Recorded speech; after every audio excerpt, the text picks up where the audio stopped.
All right, I'm just completely winging it on this show, but it was a huge 49ers day. Mike woke me up when I was in Seattle this morning. I felt the phone vibrating, and Mike's like, hey, Colton McKivitz is re-signed with the 49ers. And that feels like it was 4 days ago. Because over the course of the day, we've seen other news like Kendrick Bourne rejoining San Francisco, two Brock Purdy injuries, but the quarterback's legend grows because of them. I'll explain it a bit. And just right now, I was rushing home from SFO. You know, the last show that I did, it's an upload. You can watch it.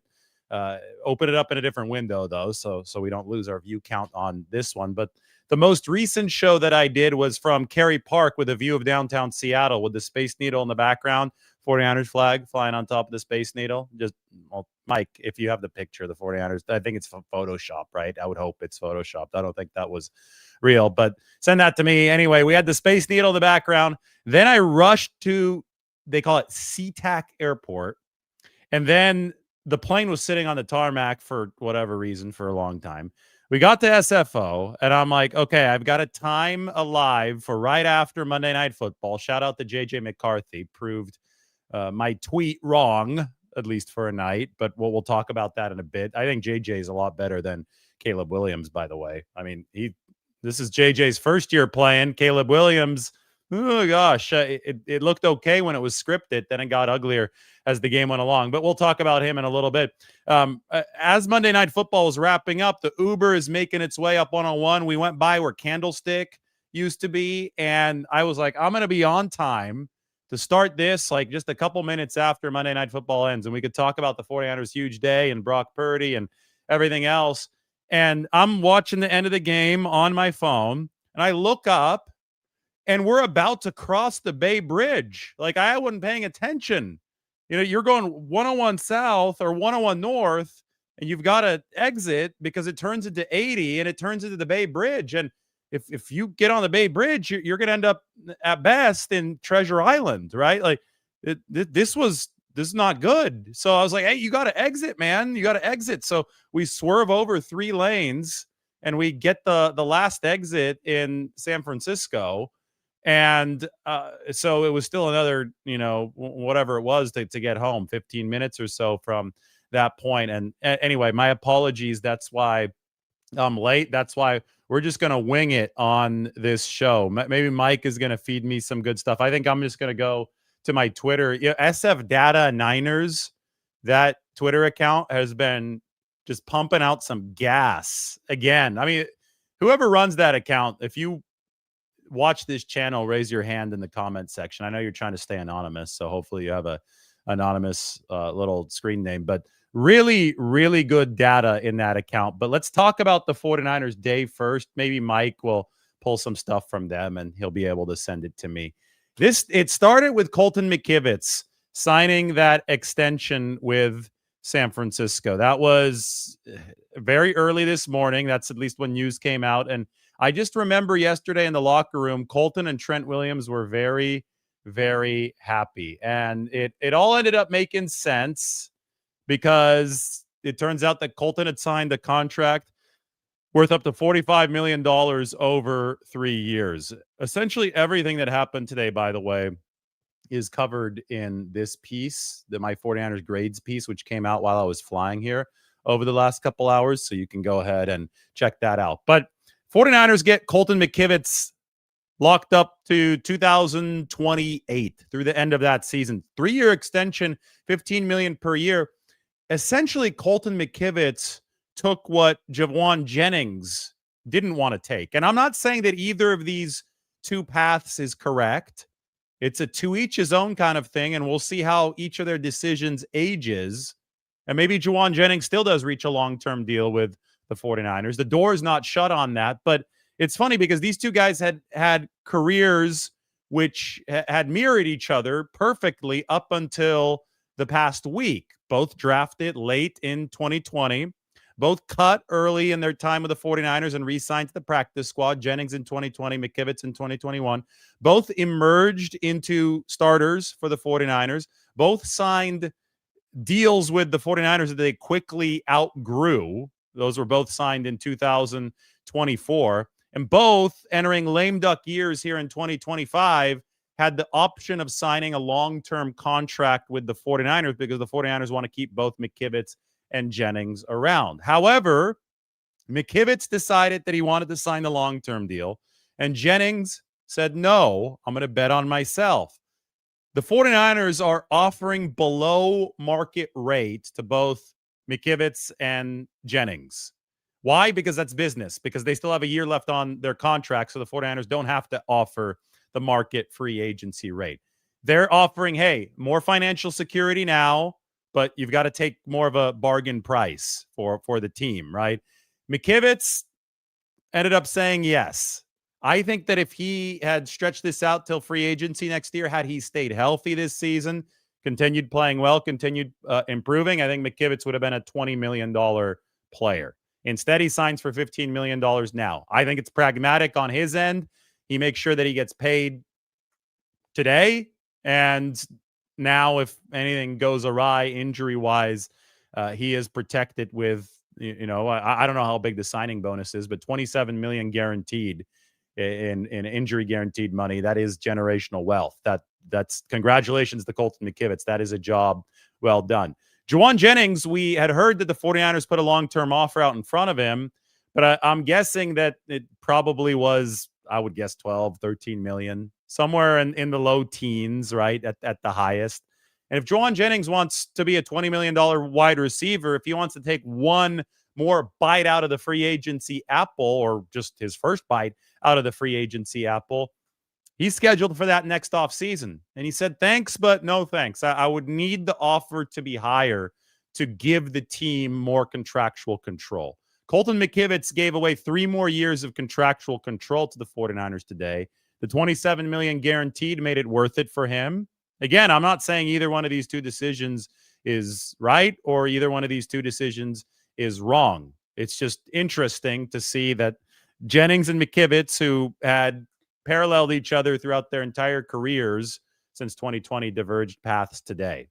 Anyway, Juwan Jennings, his name has been in the news. He hurt his shoulder. One interesting line from Kyle Shanahan today was he said that Juwan does have a chance to play on Sunday, but they're still evaluating him. So whatever that ends up as, we might see Juwan Jennings and Kendrick Bourne on the same football field wearing the same colors on Sunday. And I think that would be poetic because it was Juwan who replaced Kendrick in 2021 when Kendrick went to the New England Patriots. And remember where Bourne delivered some of his biggest plays was in the Louisiana Superdome in New Orleans. That's where the 49ers are playing on Sunday. So I talk about the McKivitz signing. That was the first piece of news today. Then came the big piece of Kendrick Bourne news. Signs for up to $5 million with the 49ers. So a deal that, I said that the budget for wide receiver probably around $3 million for San Francisco. And I'm sure that Kendrick Bourne's guarantees and cap hit for 2025 do not exceed $3 million. So I stand by what I said earlier.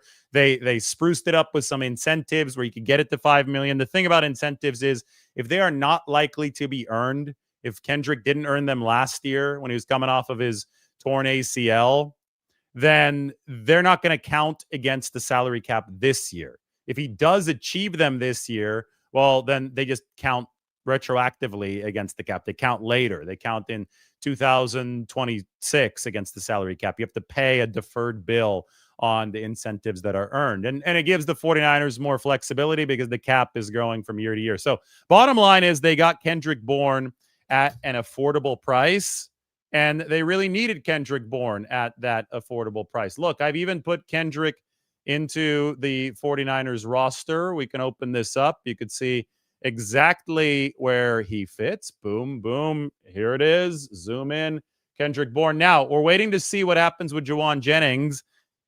The fact that he might have a chance to come back this week, although Kyle Shanahan was nowhere firm in how he was talking about it, but the fact that that might happen means that maybe he does avoid injured reserve. It does sound like George Kittle is an actual candidate for injured reserve because George is going to be out 3 to 5 weeks, according to Ian Rappaport. So that would open up a roster spot. If George is moved on Wednesday to IR, that would be a natural spot for Kendrick Bourne to slot right into the 49ers 53-man roster. And then say that Juwan is not available to go on Sunday. If the 49ers do bubble wrap him, then your top receivers are Ricky Pearsall. It might be tough to slot Kendrick Bourne into something like that right away. So you'd have Ricky Pearsall, Marquez Valdez-Scantling, who had a big handful of snaps on Sunday, and you'd call up Russell Gage again from the practice squad. Maybe Jordan Watkins would be activated this time for San Francisco, and I think Kendrick Bourne, they said today that he'd be in uniform very, very soon, so maybe Kendrick Bourne would be one of the guys in uniform, but he might be your number 4 to begin his second stint with the 49ers. So that's where Kendrick does fit in for San Francisco. Fascinating stuff. After that, we waited. We waited for injury news to come out today for the 49ers, and then it did. And, when we woke up today, we had no idea that Brock Purdy had gotten hurt. Not once, but twice in this game. The first injury happened in the first half. He got crushed on one of the incompletions to Ricky Pearsall, driven into the artificial turf up in Seattle, and he hurt his non-throwing shoulder. And then at some point in the game, I don't know if it was later or a little bit before that, around the same time, Brock Purdy also hurt his toe. So what we do know is that Brock led a come-from-behind game-winning drive and threw the game-winning touchdown while moving 15 miles per hour. He's at 14.98 miles per hour. The GPS got Brock sprinting like Joe Montana to his right. He made that play with an injured toe and with an injured shoulder, not his throwing shoulder, though. There is question, though, based on what Kyle Shanahan said today about Brock Purdy's availability for Sunday at New Orleans. I'm not judging this either way right now because the 49ers say they just need to see how Brock recovers over the course of the next 24 to 48 hours before the 49ers next take the practice field. But if Purdy can't go on Sunday, then it's going to be Mac Jones against Spencer Rattler. I hope you got your tickets for the main event at the Superdome. I'm sad that George Kittle's not going to be playing. He's going to be out for at least a couple weeks, probably a few weeks, I think is what Shanahan said. Like I said, 3 to 5 weeks from Rappaport.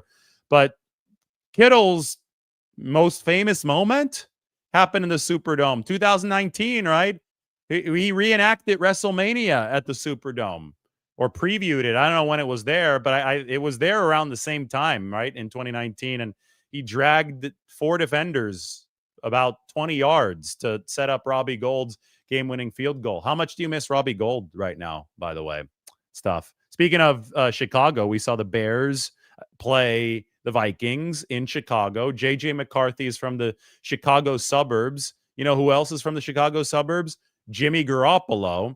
And last I checked, Robbie Gould was coaching high school football at Jimmy Garoppolo's old high school, Rolling Meadows High in Arlington Heights, right near O'Hare Airport. So small world. Everything does end up seeming connected in this football world. Anyway, thanks to Chubbies. They are the sponsor of this show. Are you ready for some football? If you're not, Chubbies is ready to help you with their NFL collection. Whether you're tailgating, grilling, or riding the highs and lows of the game from your couch, Chubbies has the officially licensed NFL gear to keep you looking like the ultimate fanatic. With bold designs featuring your favorite NFL teams, Chubbies game day gear isn't just comfortable, it's a statement. Rep your team's logos in wildly comfortable polos, wave-making swim trunks, and gym-ready mesh shorts. Yep, you heard that right. Swim trunks with your favorite NFL team's logo on them.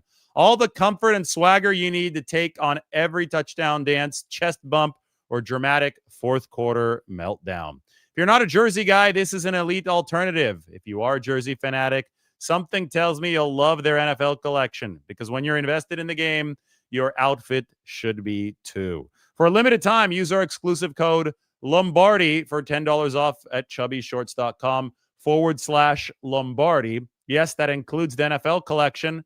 Let the thighs out and let the good times roll. Folks, for a limited time, our friends at Chubby's are giving our listeners $10 with the promo code Lombardi at chubbyshorts.com/Lombardi. That's $10 off your order with the promo code Lombardi, and that includes the NFL collection. Again, this is $10, 10 free dollars. It's free money. Support our show and tell them we sent you. Express yourself and level up your game day wardrobe with Chubby's. And I believe they're Bay Area based. Very nice. Cool. So Purdy did what he did yesterday with a hurt toe and with a hurt shoulder. And I don't know if he was fully healthy last year either. Right? We know that he missed some time last year, including the very last game of the season following an injury against the Detroit Lions. So Purdy has tough things out. I mean, if you want the essence of the legend of Brock Purdy, consider the fact that he was an MVP finalist less than a calendar year after tearing apart the ligament in his throwing elbow as a very low draft pick. So this wasn't somebody who's picked first overall who had a lot guaranteed to him, who's going to get chance after chance. The pressure was on Brock Purdy coming into 2023, coming off the torn UCL, and he absolutely delivered. So it would surprise me. And, if you want to aggregate this onto your Twitter, you can. I know that we got a lot of people who just kind of take content from wherever. And I know that I'm plugged in here. I was plugged into the Christian McCaffrey situation. Those of you who watched the show, I would hope that you expected Christian McCaffrey to play. I was trying to tell you as much as I could over the course of the past few days, while the rest of the world was trying to tell me that I was wrong. But you heard it from me here. I would be surprised if Brock Purdy did not play on Sunday. It is a non-throwing shoulder injury, and the toe is the bigger concern. Okay, remember that. The toe is the bigger concern. So I don't know how much it was bothering him during the game. If adrenaline was masking everything then and it started hurting later, that's often the case with some of these injuries. But he was moving just fine toward the end of that game against Seattle, and I talk about the sprint to the right and the throw to Jake Tonjes, the Los Gatos leap, if you will. They called Dwight Clark's the catch, and they call this one the Los Gatos leap. So poor quarterbacks never get any credit. But Purdy was moving extremely well on that play. And given the fact that this is his non-throwing shoulder, I would be surprised if he wasn't in there. But if he's not, Mac Jones, this is why you got him. This is why you improved QB2 as the 49ers this season. Another injury for San Francisco, and I don't know if I've denoted this on the depth chart yet. Yes, I have. Ben Bartch, knee sprain, day to day. Ben might be back out at practice by Thursday, for all we know. Day to day means that this week is a chance for Ben Bartch.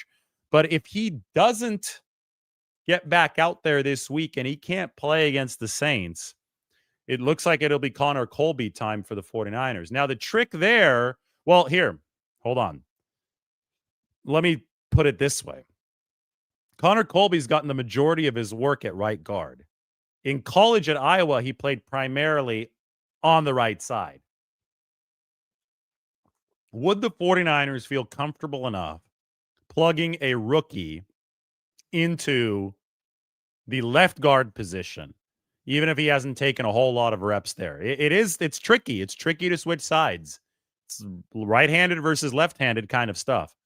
Or would they go with Matt Hennessy as the first string right guard, or the second string filling in for the first string left guard, not right guard? I misspoke there, behind Ben Bartch.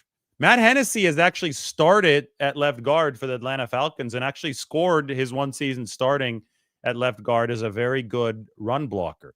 Hennessy's on this 53-man roster to be the backup center, but his experience at guard, combined with the fact that I'm not so sure that the 49ers want to be moving rookies from side to side. If this were a Dominic Pooney injury, I'd be much more confident in Connor Colby starting. But Hennessy might naturally slot into that Ben Bartch position. Other injuries, I think, are obvious as far as how you fill in for them. George Kittle, well, Jake Tonjes already did a very good job filling in. Juwan Jennings, well, they signed Kendrick Bourne for that purpose today. And Brock Purdy, well, if he's not available to go, that's why they picked up Mac Jones this offseason. If Jones starts for any extended period of time, and I'm not hinting that he will, there is a non-zero chance, though, that he ends up with more starts for the 49ers than Trey Lance. Wouldn't that be the twist to end all twists? That would be crazy, crazy stuff. But that was our day today. Started with McKivitz. Really good news for the 49ers and for Colton McKivitz striking that deal that works for both parties. Continued with Kendrick Bourne, who's stoked based on his reaction on Instagram. We'll see him on Wednesday. And then the worst part of the day when it came to news was when Kyle Shanahan had his conference call at 3:30 and reported that Brock Purdy had suffered 2 injuries in this game. But I will say the fact that he led that come from behind drive in very tough circumstances, given all the shortcomings of the 49ers weaponry in Seattle against a good defense, the fact that you can add 2 injuries to the resume, those are 2 more feathers in Brock Purdy's cap. I gave the grades for the 49ers position groups on the San Francisco Standard.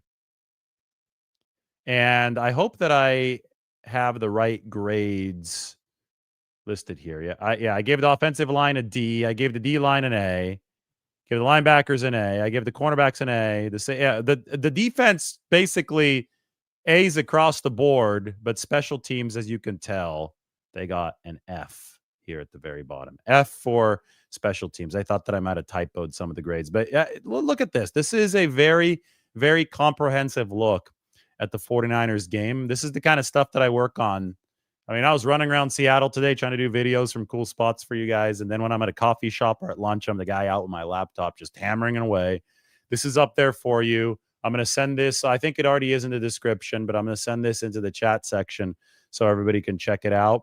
We're winging it on this show. We're going to go get a couple stats right now from SF Data Niners and go from there because that account does a hell of a good job. Remember, I just flew in from Seattle. My Uber driver missed the exit. We were about to cross the bay. I was like, no, I don't want to have to swim back to San Francisco. We got the exit. I was a little bit late.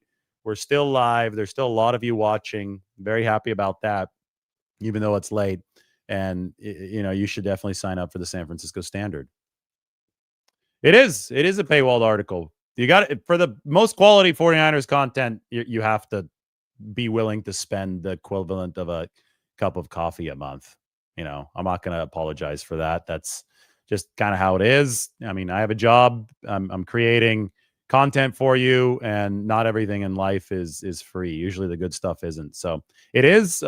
Please do check it out. Please do sign up. It's I would hope it's not going to break the bank. It literally is the cost of a cup of coffee per month. How do I spell SF Data Niners? I think that's how you spell it. It's SF Data Niners. We're gonna get some of their stuff right now. Let me go get it. Let's go see what he has up on the Twitter machine. Twitter.com/SF Data Niners. All right. Redirect to x.com. All right. He's got some fire on here. First, we can go with the game recap. This one's good. Get this up on the screen. The game recap from SF Data Niners. Maybe you'd be able to see his name on the, down on the bottom right. Let me take this off the screen. Let me take you see that on the bottom right? SF Data Niners. That's the account. I think you should definitely give him a follow. It's really, really quality stuff. So green is good, red is bad. Look how the 49ers dominated this football game. Like, the score is close, but the 49ers were in the 74th percentile, the 73rd percentile in EPA per play when you combine offense and defense. That was a 17th percentile game for Seattle. You would normally expect this big of a division in the EPA per play to be a 2-possession win. Same thing with time of possession down here. 49ers had 37 minutes and 59 seconds of TOP, time of possession. And the Seahawks had 22 minutes and 1 second. So 38-22 in time of possession. Crazy that the 49ers didn't win by more. They're favored for 82% of the game. You go up to other stats. They dominated third down efficiency. Where did the 49ers lose statistically? Look at the big red square here, rectangle here. EPA on special teams.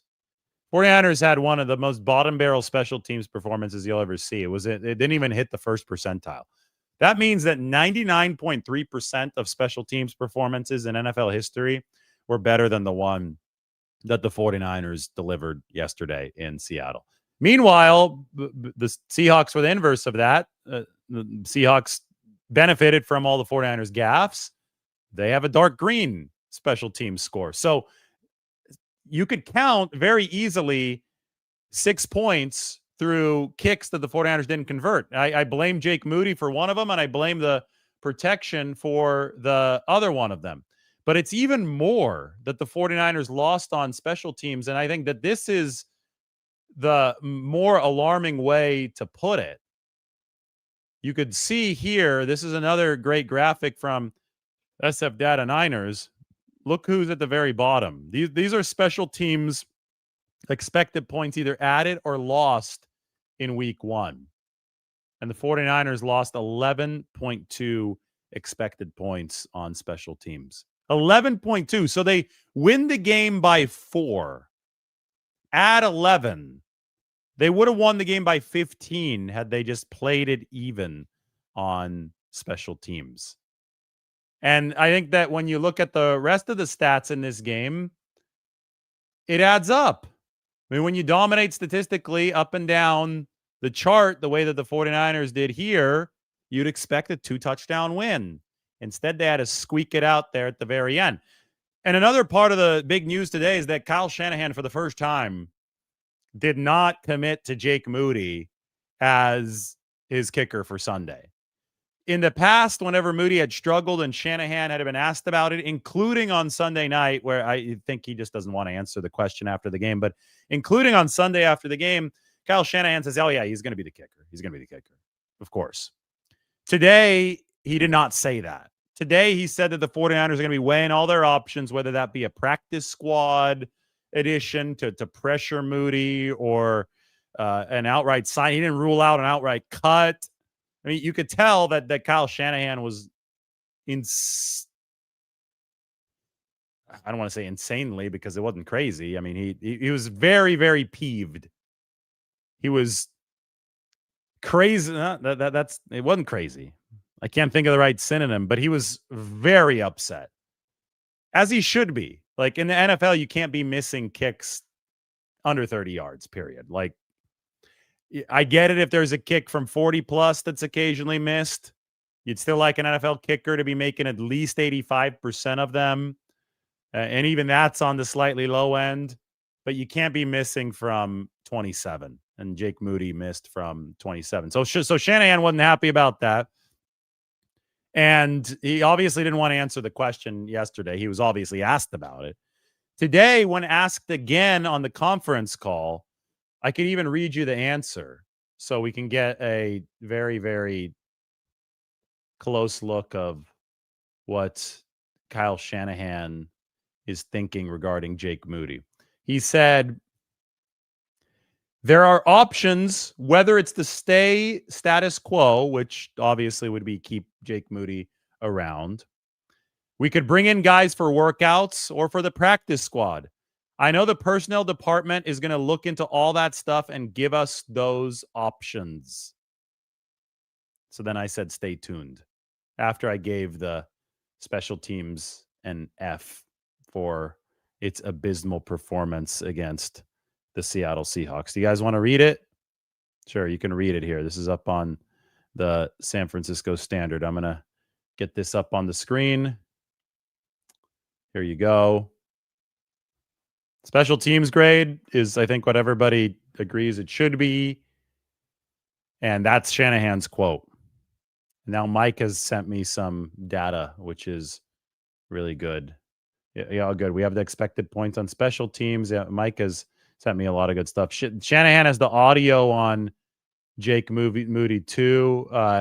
Shanahan said that I'm not going to show this, but Mike Mike took a screenshot of Moody's Instagram. It's pretty ugly. People just sending all these comments on there. Yeah, it's not a good situation right now. I think that everybody would agree on that. And we also have the Shanahan audio from the conference call today on Jake Moody. Why don't we have a listen to that? Just gotta grab it from the folder that Mike sent it to, and you could hear Shanahan's intonation and everything on that. As soon as I get this, I thought that I downloaded it.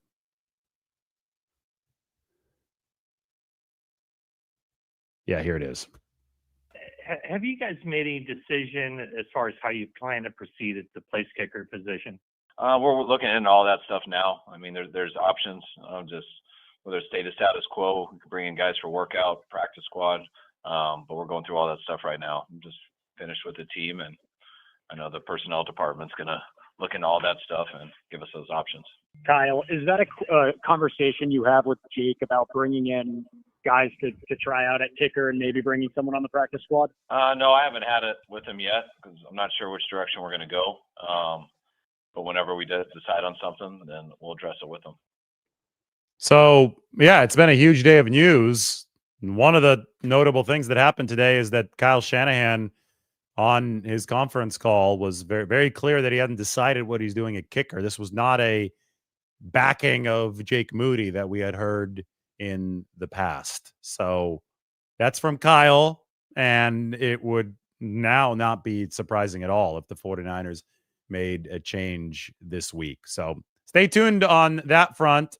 Stay tuned on the Brock Purdy front, and let's go delve through some of the good content that SF Data Niners had sent us. We got, the Brock Purdy pass efficiency. I love this. This is good.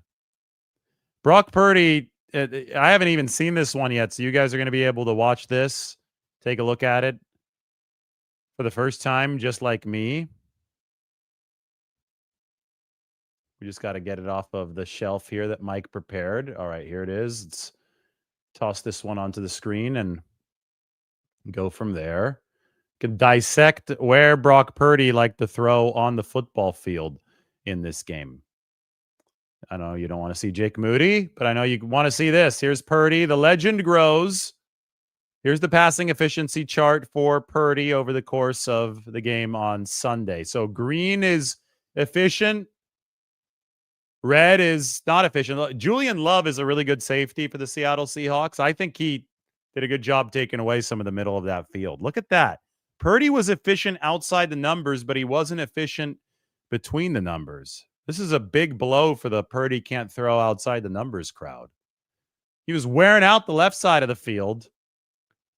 20-plus yards. One of those was the Ricky Pearsall 45-yarder. Now, one of those was the worst throw that Purdy made all game. That was the interception, right? When he was going for Pearsall again and left it short. Just never should have thrown that pass, but was still an overall efficient proposition because of the deeper shot to Pearsall.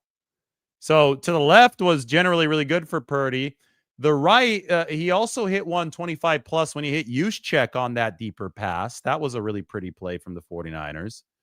The middle is where the 49ers were not efficient at all. That's really, really fascinating. Overall, this is a really good number down here. CPOE, you see the bottom right? That's completion percentage over expectation. Plus 12.7% for Brock Purdy on the CPOE. That's really, really good. That I think was second in the entire NFL. So what that's going to do is take a look at the depth of all his throws and see the average completion percentage of quarterbacks around the league on that long of a throw.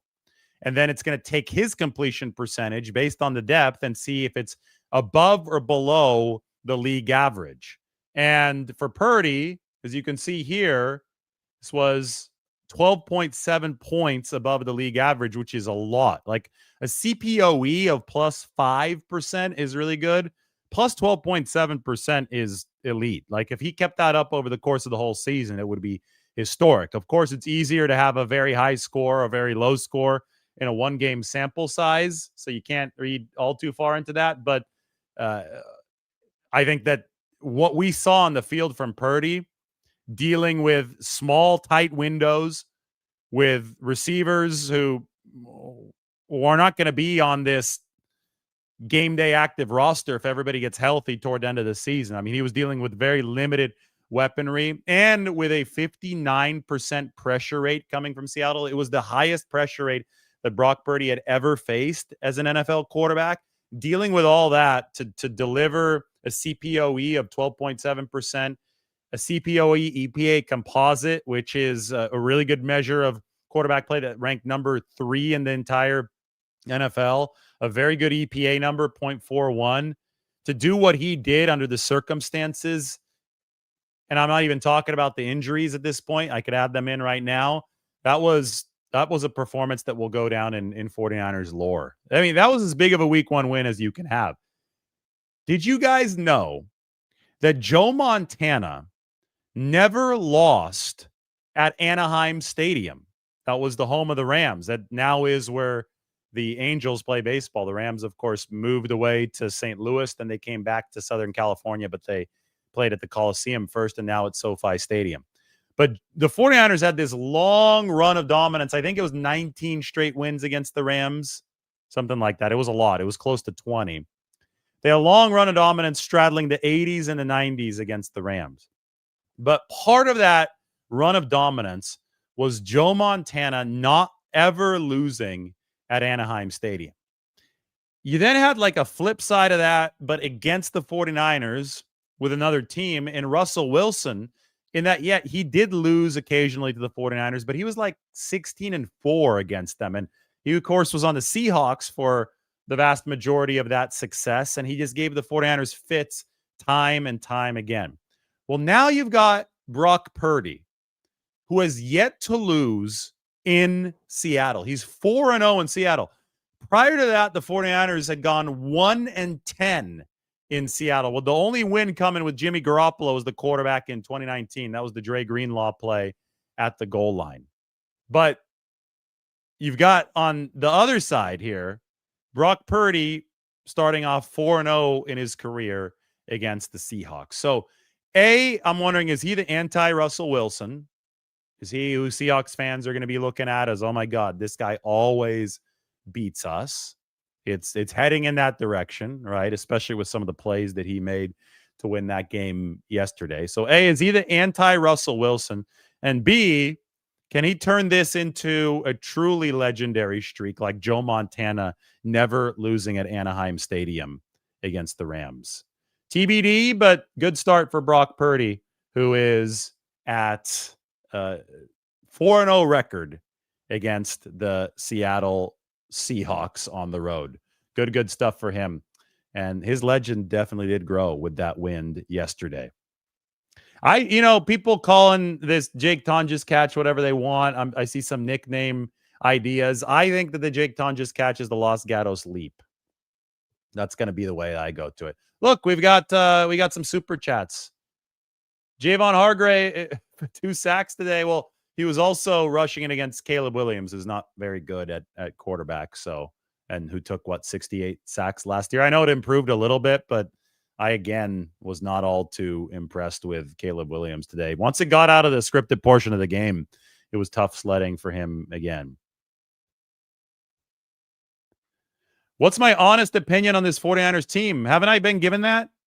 Do you realistically see them getting better and going on a deep run, potentially making the playoffs? I mean, I gave you my honest opinion. I thought they're going to lose week 1, and I thought that they were going to turn it on as a team and make the playoffs. I think they're ahead of where I thought they'd be. They beat a team with a very good defense yesterday. The Seahawks offense was a mess, and maybe that helped the 49ers defense look better than they actually are. But I didn't expect the 49ers defense to be world beaters at the start of this season. I did not expect that. And I thought that anything that they gave yesterday that resembled what they did to the Seahawks, which was stonewall them for a huge part of the game, was a huge plus for San Francisco.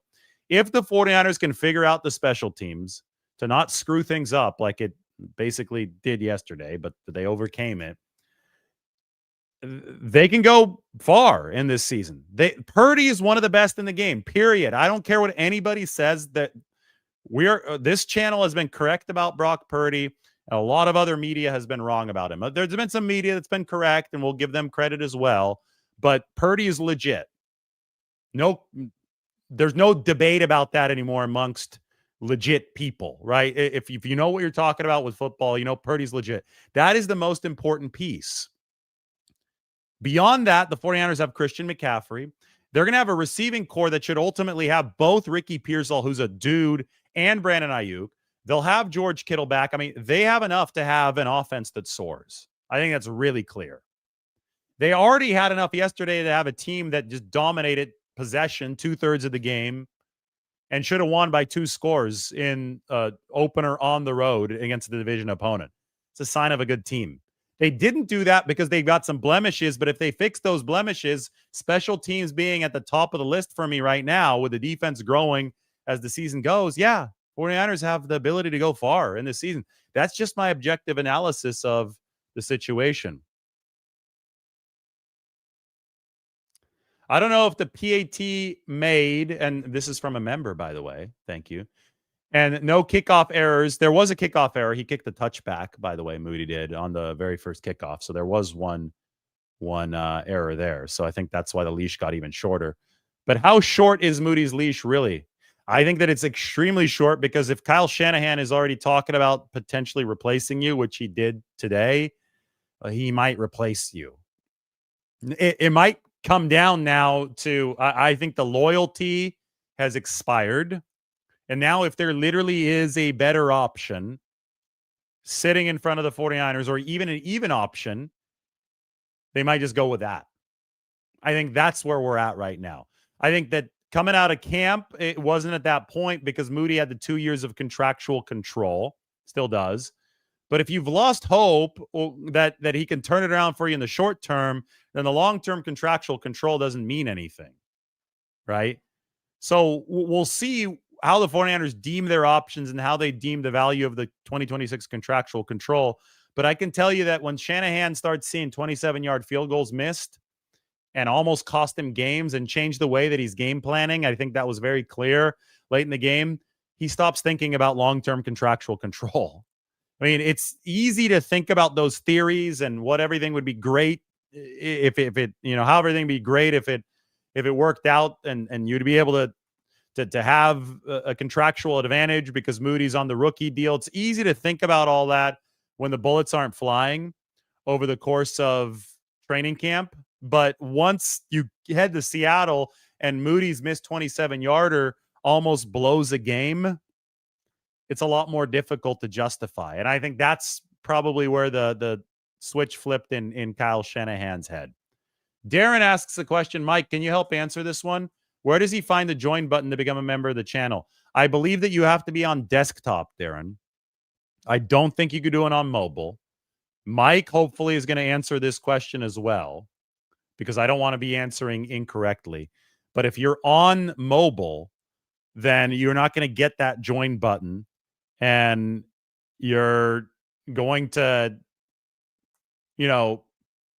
miss out on becoming a member. And we released some videos to members only. We got to do another members only video this week. That's going to be exciting. I try to answer all the super chats of members. And most importantly, you're supporting the channel. And I really, really appreciate that. Is Mike saying anything in the comment section? Mike always has the best answers for this kind of stuff. Yep. Oh, Mike has a link. Click this link that Mike put and you could become a member of the channel. You can't click it on the screen, but go into the chat section and go ahead and click it there.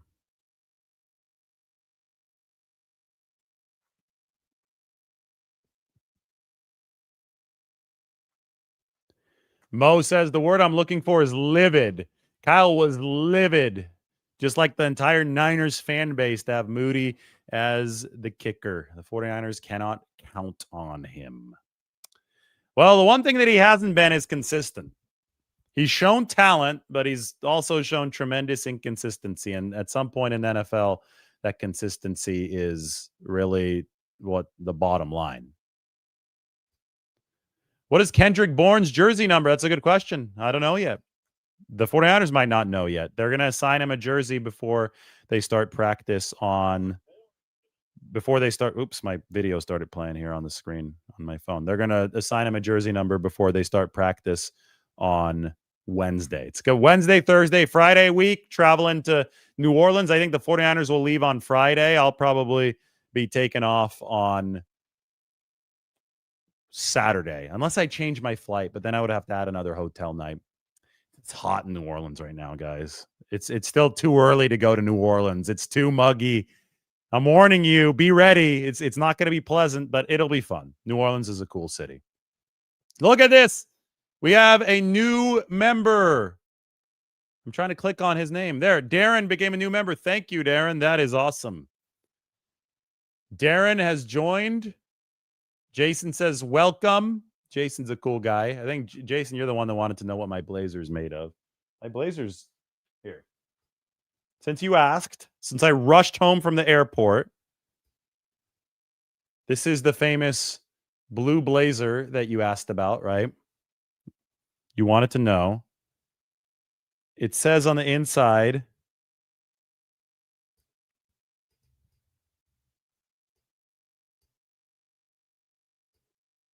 I think it says super fine cloth. Does that make sense? Can you read that?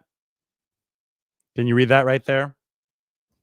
It says Ethomas super fine cloth, fabric made in Italy. This is for Jason. He was asking about the blazer earlier. So that's that's it. Hopefully that helps you. Welcome to Kathy. We got a new member. Love it. That link that Mike put in the chat section is where you could sign up for a membership to the channel.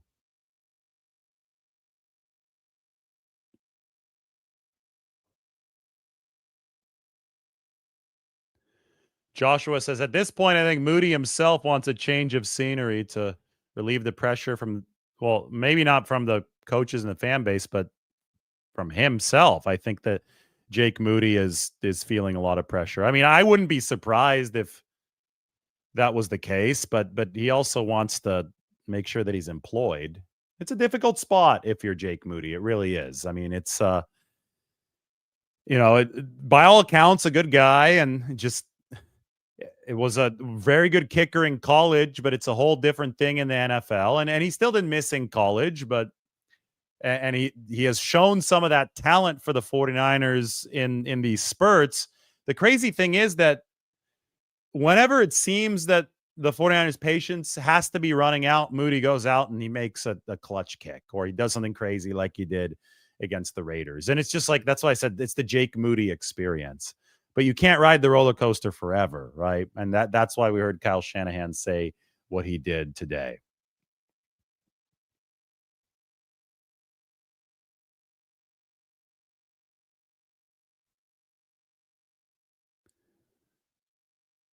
All right. Good questions. Let's go for them now. We got do we have a lot of new members here? Yeah, Dante is a new member. Welcome. How do the final 49ers find their Aubrey? Brandon Aubrey, that's funny. That's another thing. Like, I think this whole time the 49ers have been saying, well, yeah, Moody's inconsistent, but riding the kicker carousel is also inconsistent. Like, that's not a great solution either. But I think things change, things shift once a kicker starts missing from under 30. Remember Jose Cortez? He was missing from under 30. Once you start missing from under 30, like, the gimmies of the gimmies aren't gimmies anymore. And then it's like, well, what are we even doing here? And I think that was the look on Kyle Shanahan's face the other day.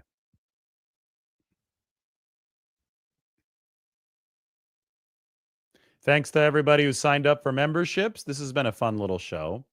I love doing this kind of stuff late at night. We're almost at 1,000 people late at night. Now everybody's going to bed, which is okay. But good stuff.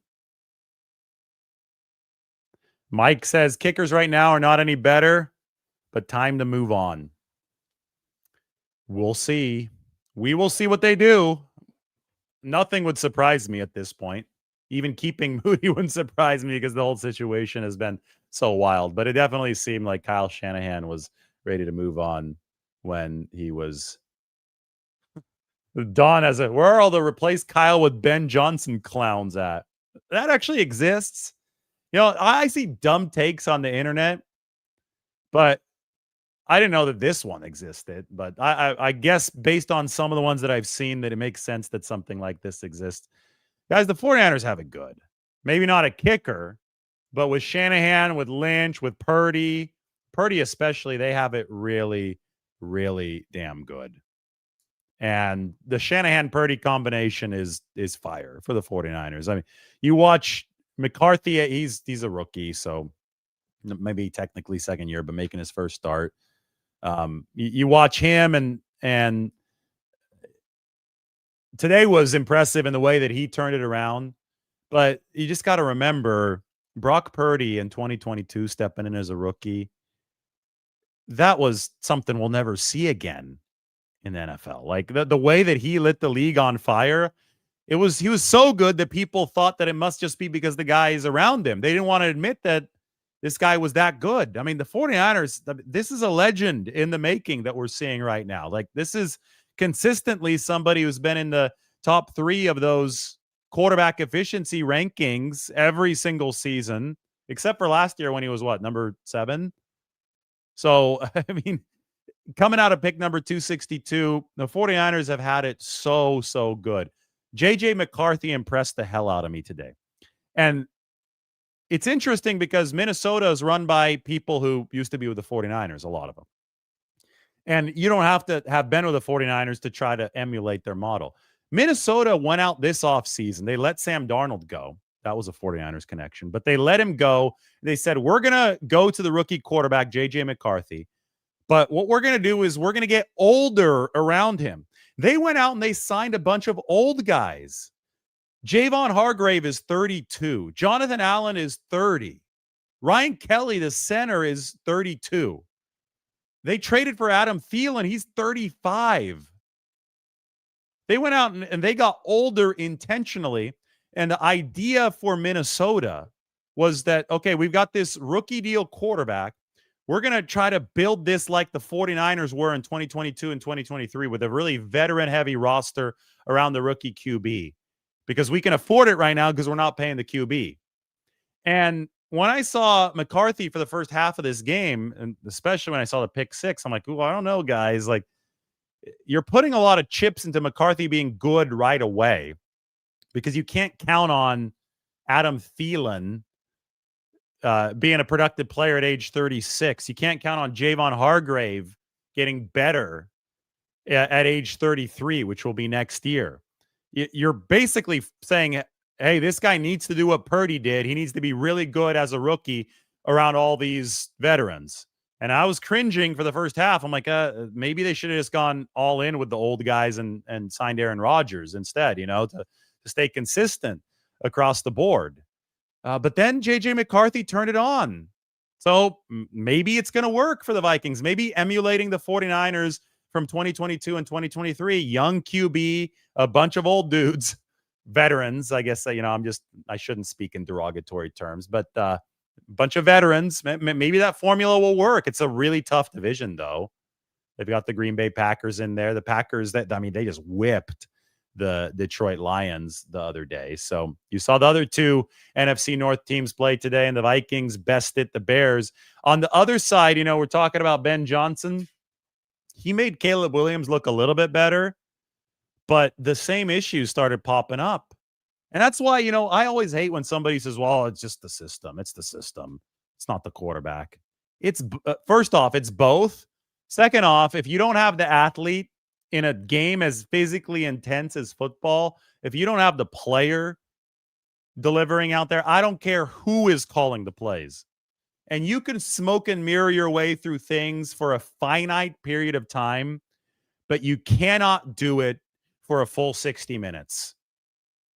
The truth always comes out in this league. You cannot do it for a full 60 minutes. So Caleb Williams, if you're trying to program a quarterback to throw to a certain spot, And this is what Brock Purdy is so good at, the way that he's able to process things. And Shanahan can essentially run the game plan through him because Purdy's like this robot that knows where to go with the football. That's what Shanahan loves, and that's a compliment to Brock Purdy. Ben Johnson wants to program his own robot. So you could tell for the first drive of this game, first 2 drives maybe, the script is there. They've gone through whatever they expect to see from Minnesota's defense, and Caleb Williams is operating according to the script. Press the button here, throw there, throw there. Okay, that's going to be open. Go the other way. Moving the ball just fine. Game progresses. Brian Flores, who's one of the most aggressive defensive coordinators in football, gets a read on what the Vikings or what the Bears with Ben Johnson and Caleb Williams are trying to do. He makes his adjustments defensively. He's got good personnel. And then Caleb Williams starts misfiring and looking like a deer in the headlights. And of course, that's when J.J. McCarthy picks it up, figures it out. And this is a league of finishers. It's not about how you start. This is how you finish the games. And J.J. McCarthy finished a whole lot better than Caleb Williams. So it's not just about the coach. It's also about the talent. And bringing this back to the 49ers, they have both. They have Kyle Shanahan and Brock Purdy. You've got the play caller and you've got the ability at that quarterback position. Be thankful for that. Now you're going to get to see Brock Purdy throwing to Kendrick Bourne. It's going to be fun. That connects eras. Jimmy Garoppolo used to throw to Kendrick. So did C.J. Beathard. Did Brian Hoyer throw much to him? Maybe for a couple games. Nick Mullins threw to Kendrick Bourne. Now Brock Purdy is going to get the throw to Kendrick Bourne.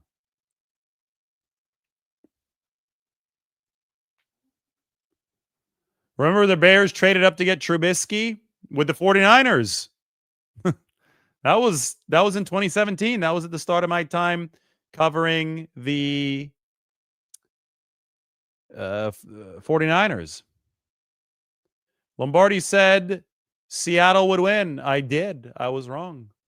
The 49ers are a little bit better than I thought they would be at this point. I thought that it'd be a little bit more of a struggle at the onset here. But it's only 1 week, so you can't throw everything out the window. The 49ers were still a play away from actually losing that game. So cool your jets. This is a marathon. It is not a sprint. CJ West is a rookie. I don't know if he was ever on pace to play a ton early on. Michael Williams is the top of the pecking order as far as the rookies. We knew he was going to play a lot. CJ and Alfred Collins, 7 to 9 snaps. This is how it's going to go in the NFL. They're going to have to earn their way into more playing time. Guys like Kalia Davis have been in the system, developing. You don't just get to cut the line in this league. I highly disagree here. Michael Williams didn't look good if you thought that he was going to go out there and win one-on-one pass rushing, but that is not what they drafted him to do right away. They drafted him to set the edge against the run, take on double teams, and push the pocket. And he did all of those things for the 49ers to good effectiveness.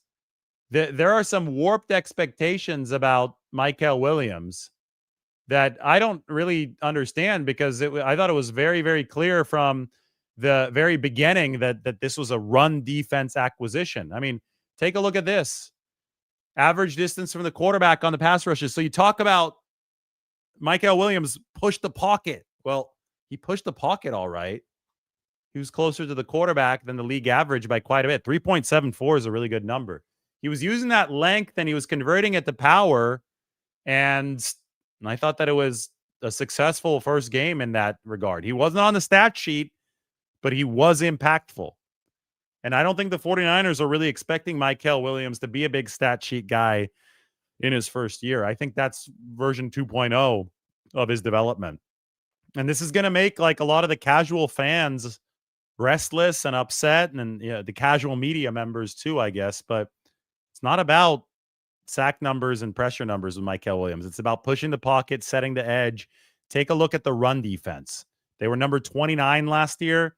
They held Seattle to just over 3 yards per carry in that first game. Mike says anybody overly criticizes him has no idea what they're talking about. That's a good way to finish. Burrito time for me. We'll see you guys later.